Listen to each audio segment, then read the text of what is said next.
Today's interview is sponsored by World Outsourcing Solutions, a company that specializes in providing virtual assistant services to companies around the world, beginning here in the United Kingdom.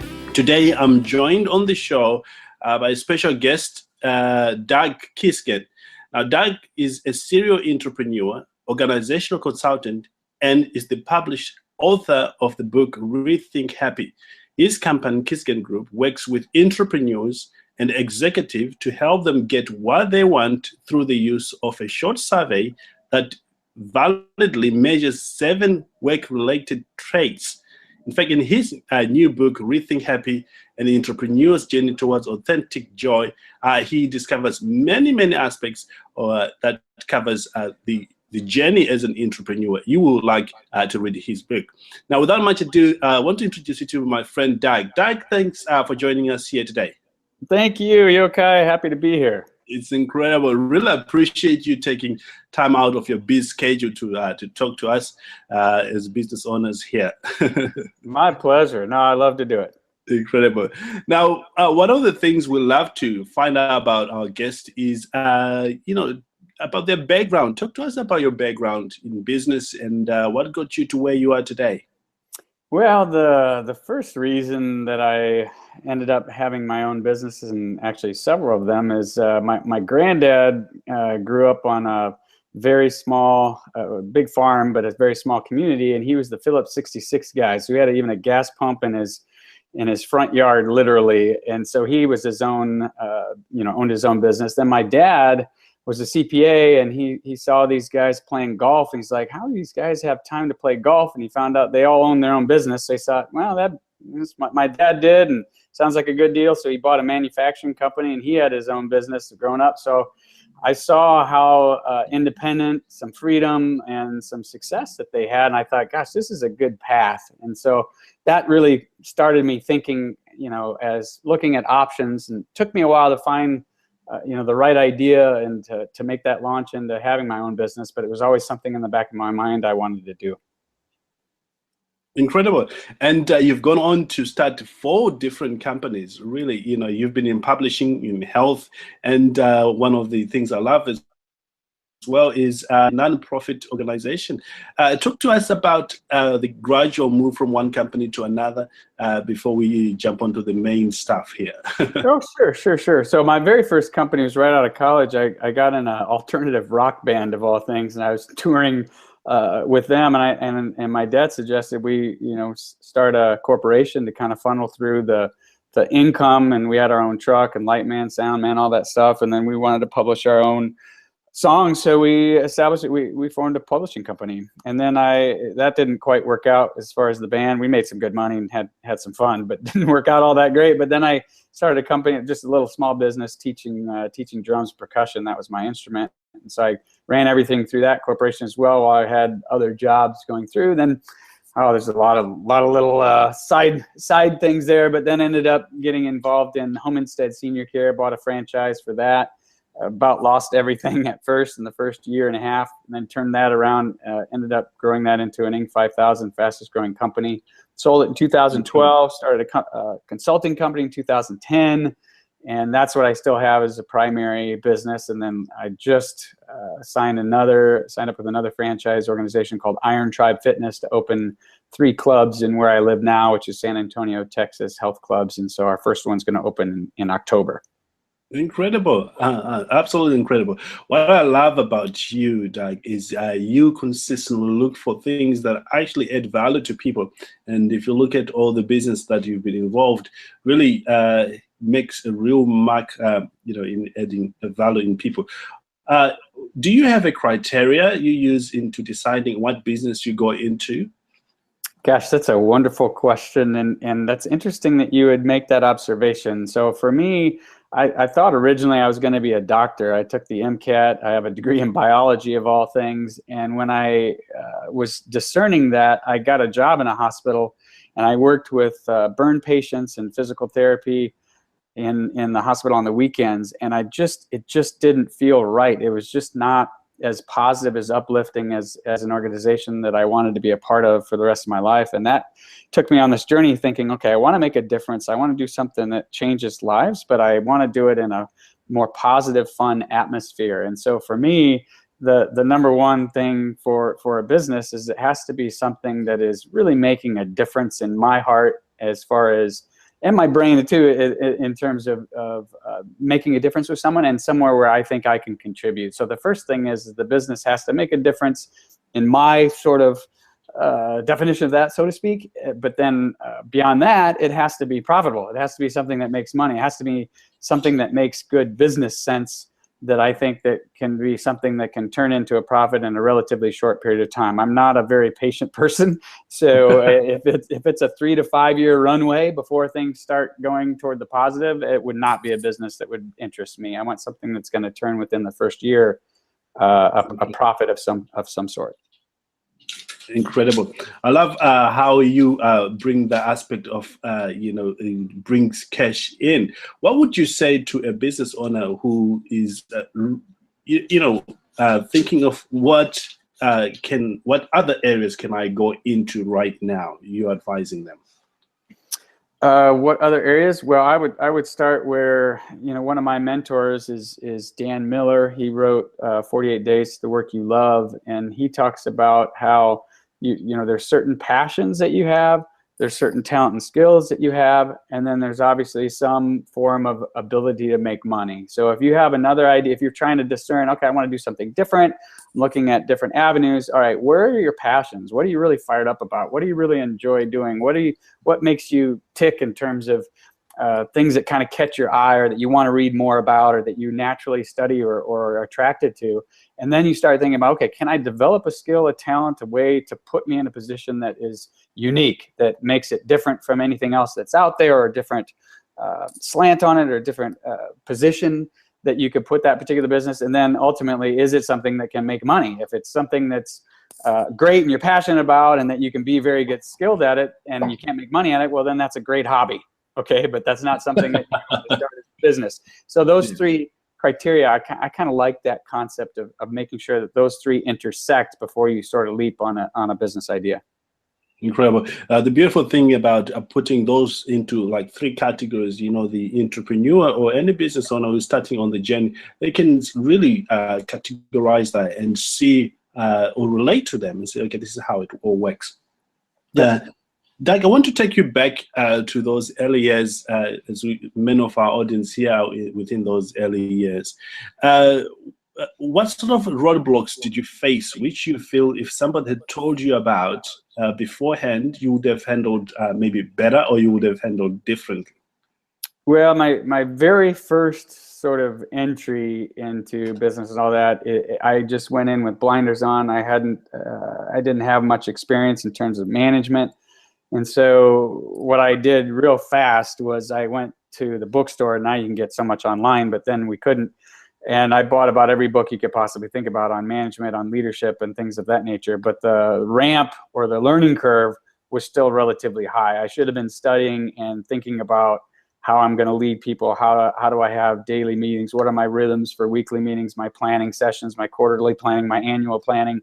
All of those things should have been in my head ideally before I started, and I just had to kind of, figure it out as I go. The second thing I would say that I was really blind about would be talent, and understanding people's talents, strengths, weaknesses, and figuring out methodologies to do that. So I think there's two really important things there. There's number one, some kind of objective data that you use, like Culture Index. I'm a licensee for Culture Index, but there are other instruments out there that you can use. And then also a really solid structural interview system, which I think top grading, and Brad Smart wrote that book, and then his son Jeff Smart's got a great company out, and his book is called Who. I think it's the best interviewing process on the planet for identifying strengths, talents, and fit.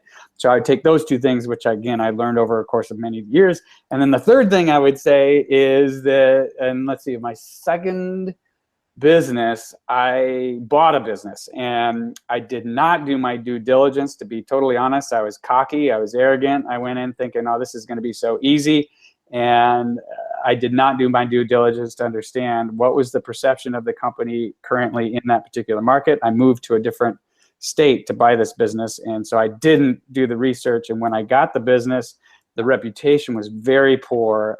The talent on the team they were not in the right places, and some of them were being overpaid, and our rates were, it was a complete mess. And I lost, gosh, we kept taking out more and more debt to the tune of about $350,000 before it started turning around. Took almost a little bit over a year to start getting back toward the positive. So those are the three things I would say in terms of that I learned early on. Incredible. And they're a great lesson, especially when you are getting into something. You do need to do your due diligence, otherwise it's going to be a loss.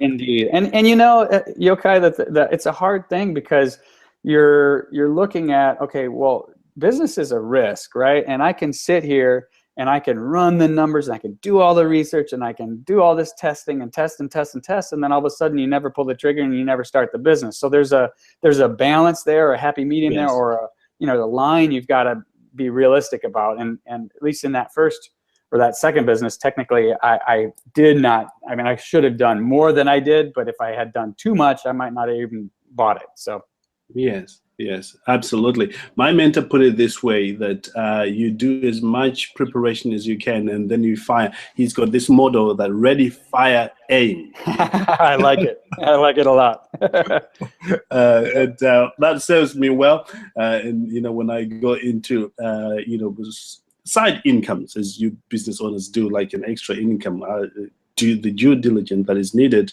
And when I'm satisfied, of course, I consult with the people. Does it make sense in my head? Does my heart, feel like I'm going to make a real contribution to people here? If the answer is yes, I'll give it a shot. And then we get the feedback from people, and the model is the way we want it to go. There you go. Yep. And how did you get your very first client? Or those variants in any of your businesses? Maybe there's something we can learn from there. Okay, so let me think. Which one would be the best one to take on? Probably the one that was one of the more difficult would be my consulting company, because as a consultant, you're asking people to give you money, and you haven't really established yourself as a consultant yet. So, so I would say by far the absolute best methodology that I've used in my consulting business from then and all the way till now, the leading, sort of the lead domino that if I can flip this one over, the rest will go down, is public speaking.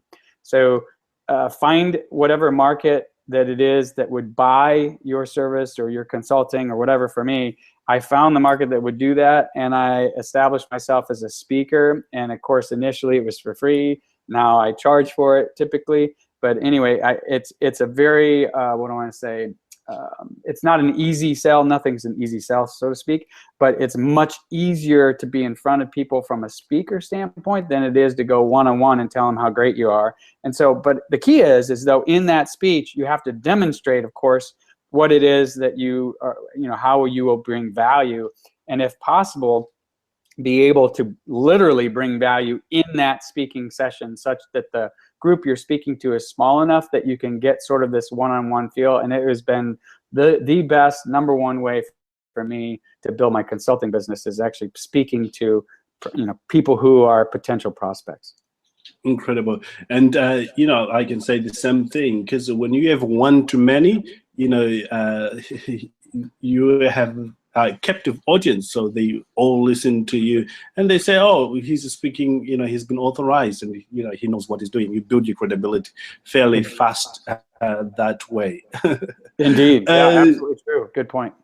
Yes, I need to mention about your book before I forget about it, because you've got a very good book that came out recently, actually, just a few months ago, which is about Rethink Happy. Can we talk about that for a moment?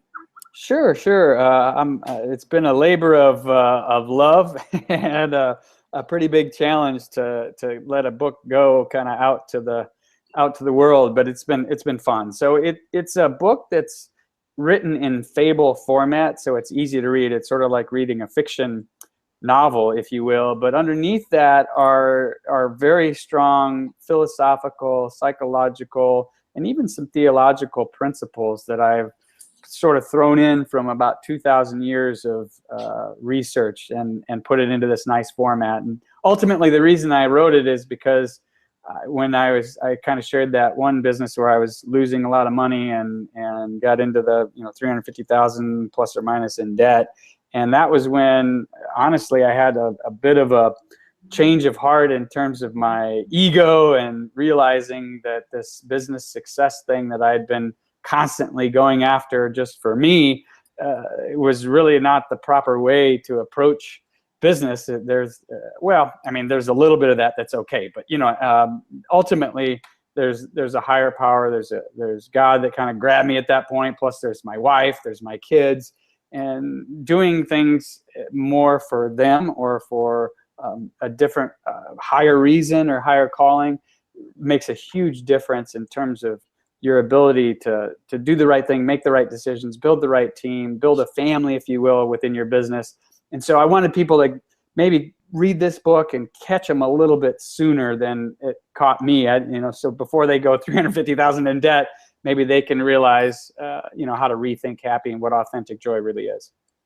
Incredible. And where can people find this particular book? Well, the easiest way is rethinkhappy.com, my website, or you can go to any online retailer for books and search for Rethink Happy, and it should be the first thing that comes up.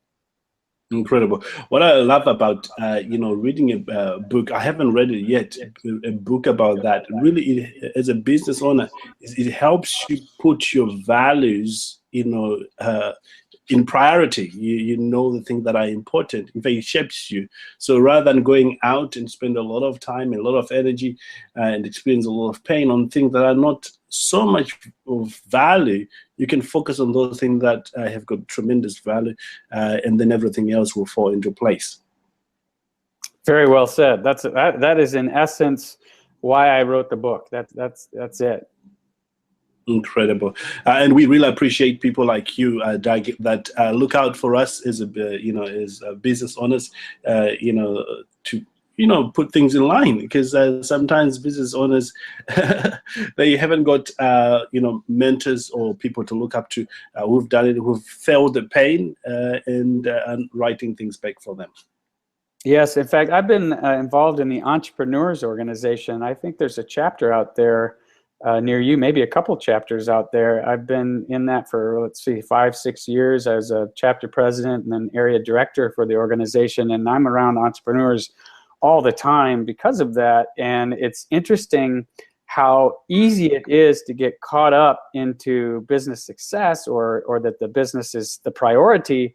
And for certain periods of time in discussions with your family, especially your spouse, and agreeing, okay, right now, business needs to really, really go. I can understand that, but ultimately to have 3 to 5 years or 10 years where business is number one the whole time is going to usually leave a wake of relationships that didn't work out, or sons and daughters that you wish you had it connected to, or just issues that in the whole length of life will come back to haunt you if you don't get your priorities straight, which is exactly what you're saying, which is right in alignment with our message.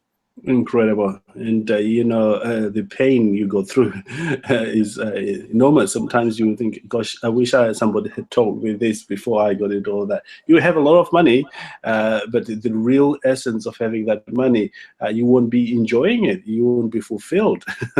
That's right. That's absolutely correct. Yes. Let's talk about consulting for a moment, because you are doing that, and I know there are a lot of consultants as well who will be listening into this conversation of ours. What stops people from succeeding when it comes to consulting? Well, the number one thing that I've encountered is not knowing who you really are. Right. And understanding that there are people that have different talents and making sure that you position them in the proper places. I think that's the number one thing, because typically an entrepreneur had a great idea for a product and surrounded themselves or somehow built systems in order to get that thing going, especially in their first 2 to 3 to 4 to 5 years, they've got it, they built something. If they made it that long, they've got a pretty darn good idea. Now it's time to say, okay, what am I really good at? Am I more the visionary, or am I more the implementer? Am I the get my hands dirty person, or am I the person that's constantly, that needs to be taking a step out and working on the business instead of in the business? And if they don't make that transition, that growth that they've experienced in the 2 to 3 to 4 to 5 year range will stop. It'll tap off. It'll plateau unless they're willing to make that kind of big move to put people around them, talented around them, to help them continue to scale their business. Incredible, absolutely incredible. And that goes as well for you, even if you're not in consulting business, in any the business that you may find yourself in, the same information really applies to you. In my experience, Doug, is not all business owners reach out for help. Right.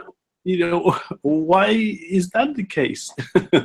Well, I think, there's a number of reasons. I think, being a business owner, you kind of feel like you're on an island. And when you're on an island, you feel like you can't call anybody for help because you sort of kind of put yourself in this island. That's why, a consultant or an assessment type tool that can look at where you're at and who you are and is very effective. And then also organizations like the Entrepreneurs Organization or other things like that, it can be places where you can find peers. Sometimes you think you're the only one going through these issues, and you're the only one who had somebody embezzle, or you're the only one that had, whatever it is that has to make payroll, and you're worried you're going to make it or not. And when you get around other people, just simply, exposing yourself to other people who have very similar issues can be kind of validating and give you some peace that you're not alone. But you're right, it's hard when you're the kind of person that has taken the bull by the horns and said, I'm going to start a business. You're usually the last person that wants to go ask somebody else for help. Absolutely. But you got to do it. You just have to do it. And here, I'll give you another example, Yokai. So, 15 years ago, 10 years ago in my business thing, and if I wrote a book and I thought, okay, well, I can do it. I can publish this thing myself. I can go sell it myself. I can go market it myself. I can do this. I can edit it myself. And I wrote this book, and it did absolutely nothing. And so 2 years ago, it's about 2 years ago, I said, all right, I've written this book. I think it's pretty darn good. I know it could be a lot better. I had an executive admin who had written some books, so she wrote it, made the dialogue way better. And I said, okay, I'm going to go find somebody who's done what I want to do and already been successful at it. And that's when I reached out to this Dan Miller. I shot him an email and said, are you taking on mentees? And here's what I want to do. And he took me on. Of course, I paid him, but he took me on, and he's who introduced me to my publisher, who ended up taking on our project, and the rest went through because I was, in a sense, humble enough, although I still fight with being humble, to be honest. But anyway, I was humble enough to say, all right, I don't know how to do this. Somebody else knows how to do this. I got to find somebody who can do it. And my path was so much easier because I had someone else that I could invest in that could tell me, here's where you go, here's what you do, here's how you do it. Incredible. And really, that's the fastest path to success. Learning from others, you shortcut your learning curve when you have a mentor, or, you're reaching out to some other people who have done it before. Absolutely true. Very well said. Yep. If you were to start all over again, which I know you probably would do in a different company or a different project, knowing what you know now, what would you do differently? Maybe more of or less?